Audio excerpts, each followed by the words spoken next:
From releasing her debut album to winning her first Grammy Awards this year, let's talk about Olivia Rodrigo's rapid rise to fame.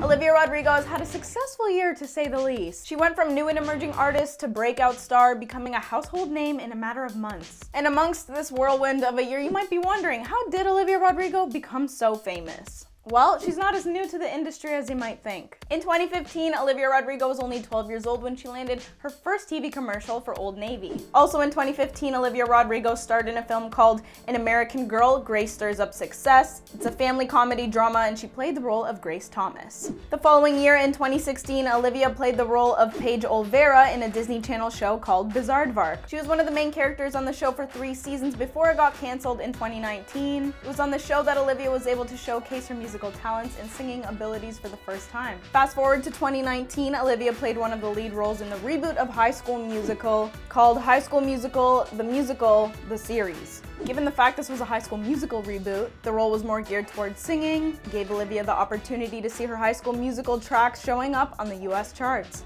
It was in 2020 that Olivia signed her first record deal with Interscope Records and Geffen Records. Not much longer later, in January of 2021, she released the infamous chart topper, Driver's License. This was the song that pretty much changed her life. And it didn't take long. Actually, it had only been about a week, to be precise, that the track went #1 in both the US and the UK, breaking multiple Spotify records. Only 3 days later, the single broke Spotify's record for the most daily streams ever, and also reached 100 million streams in the fastest time ever in Spotify history. Driver's License also found much success on TikTok, where the song quickly went viral and lots of trending videos. In May of 2021, Olivia released her debut album, Sour, which included chart-shattering hits such as Good For You and Deja Vu. Even before the release of Sour, Olivia had already landed 3 songs on the Billboard Top 10. The album debuted at #1 on the Billboard 200 charts and stayed there for 5 weeks, which later became the longest reigning #1 album by a female artist in 2021.